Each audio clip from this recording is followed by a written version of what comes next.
Hi friends, నేను మీ online Akhil. Friends, ఈరోజు topic వచ్చేసి doctor NTR university of health sciences నుంచి బీఎస్సీ నర్సింగ్కి సంబంధించి ఈరోజే సెకండ్ ఫేజ్ రిజల్ట్ అనేది కాలేజ్ వైజ్ అలాట్మెంట్ అనేది రావడం జరిగింది. దీనికోసం చాలా రోజులుగా ఎదురు చూస్తున్నారు. సో ఇప్పటికి సీట్ అలాట్మెంట్ అనేది వచ్చింది. ఫ్రెండ్స్, మనం ముందుగా కాలేజ్ వైజ్ సీట్ అలాట్మెంట్ అనేదాన్ని క్లిక్ చేసి ఏ కాలేజీకి సీట్స్ వచ్చాయో చూద్దాం. చూడండి friends, doctor NTR university of health sciences AP Vijayawada BSc nursing 4 years course phase 2 college wise allotment list. చూడండి ఫ్రెండ్స్, లిస్ట్స్ అనేవి ఈ విధంగా ఉన్నాయి. ఇందులో ఈ లిస్ట్ అనేది నేను వీడియో కింద డిస్క్రిప్షన్లో పీడిఎఫ్ లింక్ అనేది పెట్టడం జరుగుతుంది. మీకు సీట్ అలాట్ అయిందో లేదో చెక్ చేసుకోవాలనుకుంటే ఒకటి ఎంసెట్ హాల్ టికెట్ నెంబర్ ద్వారా చెక్ చేసుకోవచ్చు. అంటే మీరు ఎంసెట్ రాశారు కదా, ఆ హాల్ టికెట్ ఏదైతే ఉందో ఆ నెంబర్ ద్వారా చెక్ చేసుకోవచ్చు. ఎలా చెక్ చేసుకోవాలో కూడా మీకు చూపిస్తాను. అదేవిధంగా ర్యాంక్ కార్డు ద్వారా మీకు ఎంసెట్ హాల్ టికెట్లో సమ్ ర్యాంక్ వచ్చింది కదా, ఆ ర్యాంక్ టైప్ చేసి కూడా చెక్ చేసుకోవచ్చు.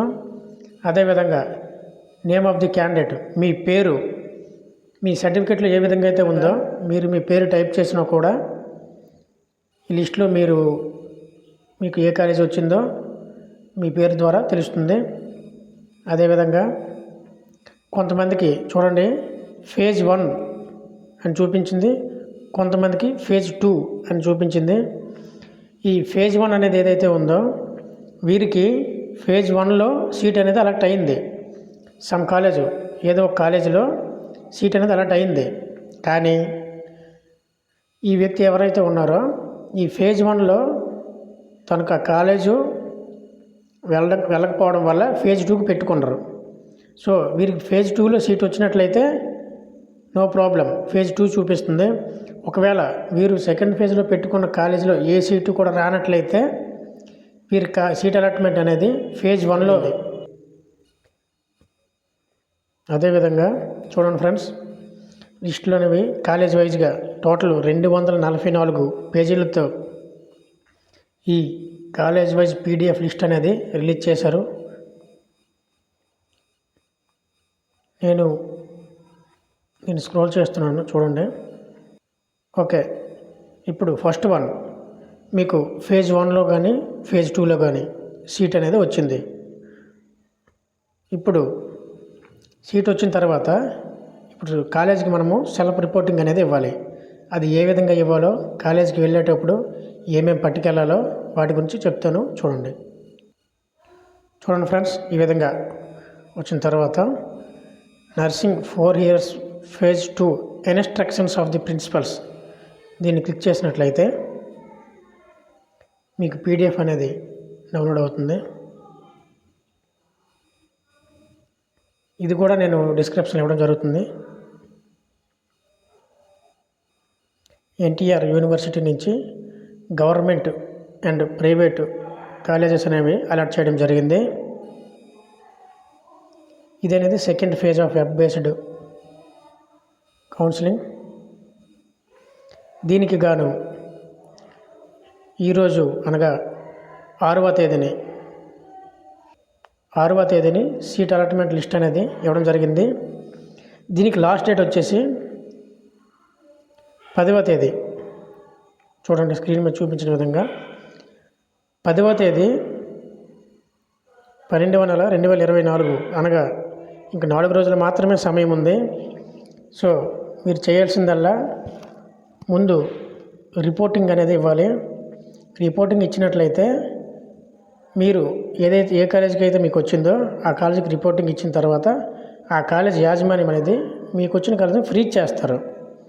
సో మీరు రిపోర్టింగ్ ఇవ్వడం తప్పనిసరి. మీరు రిపోర్టింగ్ ఇవ్వడం కోసం వెళ్ళేటప్పుడు ఏమేమి పట్టుకెళ్ళాలి, కాలేజీకి అనేది యూనివర్సిటీకి సమ్ ఫీజు అనేది పే చేయాలి. 5,000+ అంత ఉంటుంది. అది పే చేసిన తర్వాత మీకు ఆన్లైన్లోనే అలాట్మెంట్ ఆర్డర్ అనేది వాళ్ళు ప్రొవైడ్ చేస్తారు, అది ప్రింట్ తీసుకోవాలి. అదేవిధంగా ఇందాక చెప్పినట్టుగా ఏమేమి పట్టుకెళ్ళాలి అనేది చెప్తున్నాను చూడండి. మీది ఎంసెట్ ర్యాంక్ కార్డు ఏదైతే ఉందో అది ఒకటి పట్టుకెళ్ళాలి. ఇందాక చెప్పిన విధంగా అలాట్మెంట్ ఆర్డర్, మీకు వచ్చిన కాలేజీకి ఫీజు పే చేయాలని చెప్పాను కదా, ఆ ఒరిజినల్ అలాట్మెంట్ ఆర్డర్ అనేది పట్టుకెళ్ళాలి. తర్వాత ప్రొవిజనల్ వెరిఫికేషన్ ఫాము, మీది అప్లై చేసిన తర్వాత వెరిఫికేషన్ ఫామ్ అనేది ఏదైతే ఉందో అది ఉంటుంది, అది పట్టుకెళ్ళాలి. నెక్స్ట్ ఎస్ఎస్సి మార్క్స్ మెమో, మీ 10th సర్టిఫికేట్ ఒరిజినల్ పట్టుకెళ్ళాలి. ఆ తర్వాత ఇంటర్మీడియట్ మార్క్స్ మెమో అనేది పట్టుకెళ్ళాలి. ఆ తర్వాత ట్రాన్స్ఫర్ సర్టిఫికేట్ అంటే టీసీని తీసుకెళ్ళాలి. 6th నుంచి ఇంటర్మీడియట్ వరకు ఉన్న స్టడీ సర్టిఫికేట్లు అనేవి తీసుకుని వెళ్ళాలి. క్యాస్ట్ సర్టిఫికేట్, మీరు కేటగిరీకి చెందిన సర్టిఫికేటు ఇదివరకు అప్లై చేసుకుని ఉన్నారు, మీరు అప్లై చేసినప్పుడు ఇచ్చారు కదా, ఆ సర్టిఫికేట్ సరిపోతుంది. తర్వాత ఇన్కమ్ సర్టిఫికేట్ అనేది తీసుకువెళ్ళాలి. ఒకవేళ స్టూడెంట్ అనేవారు ఫిజికల్లీ హ్యాండిక్యాప్డ్ అయితే మీ పిహెచ్సి సర్టిఫికేట్ అనేది అంటే సదరం సర్టిఫికేట్ అనేది ఉంటుంది కదా, అది పట్టుకెళ్ళాలి. ఒకవేళ స్టేట్ నుంచి ఎవరికైనా ఈ సెకండ్ ఫేజ్లో ఏపీకి సంబంధించి కాలేజీలు ఏమైనా వచ్చినట్లయితే లోకల్ స్టేటస్ సర్టిఫికేట్ పట్టుకెళ్ళాలి. తర్వాత ఒకవేళ ఎవరైనా మైనారిటీ చెందిన వారైతే ఈ మైనారిటీ సర్టిఫికేట్ అనేది మీకు ఉంటుంది, అది తీసుకువెళ్ళాలి. ఫ్రెండ్స్, ఈ బీఎస్సీ నర్సింగ్ సెకండ్ ఫేజ్ అనేది రిలీజ్ చేయడం జరిగింది. సో సీట్ వచ్చిన ప్రతి ఒక్కరికి కంగ్రాచులేషన్స్. ఒకవేళ సీట్ ఎవరికైతే చాలామందికి నాకు తెలిసి రాలేదు, వారందరి కోసం నేను ఇంకో వీడియో చేసి పెడతాను, అంటే 3rd పేజ్ ఉంటుందా ఉండదా అనేది. తర్వాత మేనేజ్మెంట్ సీట్ విషయంకి వస్తే ఇప్పుడు చాలా కాలేజెస్ ఉన్నాయి, ఇందాక మీకు లిస్ట్లో చూపించిన చూడండి ఫ్రెండ్స్, ఇది కాలేజ్ నేమ్స్ అన్నమాట. ఇలాగా మీకు ఎవరైనా తెలిసిన వారు ఉన్నా లేదా ఆ కాలేజీలో చదువుతున్న వారు ఎవరైనా ఉన్నా వారి ద్వారా మీరు తెలుసుకొని మీకు ఏదైతే కాలేజు ఖచ్చితంగా బీఎస్సీ నర్సింగ్ చదవాలి, ఒకవేళ సీట్ రాకపోయినా గవర్నమెంట్ ద్వారా సీట్ రాకపోయినా చదవాలి, బీఎస్సీ నర్సింగ్ చదవాలి అనుకునే వారు ఎవరైనా ఉన్నట్లయితే వారు మీకు తెలిసిన కాలేజీకి వెళ్ళి మేనేజ్మెంట్తో మాట్లాడి మేనేజ్మెంట్ సీట్ అనేవి ప్రతి కాలేజీ కూడా ప్రొవైడ్ చేయడం జరిగింది. సో మీరు తద్వారా కూడా చదవడానికి అవకాశం కల్పించారు.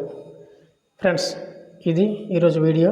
ఈ వీడియో కనుక మీకు నచ్చినట్లయితే లైక్ చేయండి, మీ ఫ్రెండ్స్ అండ్ ఫ్యామిలీకి అండ్ బీఎస్సీ నర్సింగ్ ఎవరైతే చదవడం కోసం ఎదురు చూస్తున్నారో వారందరికీ షేర్ చేయండి.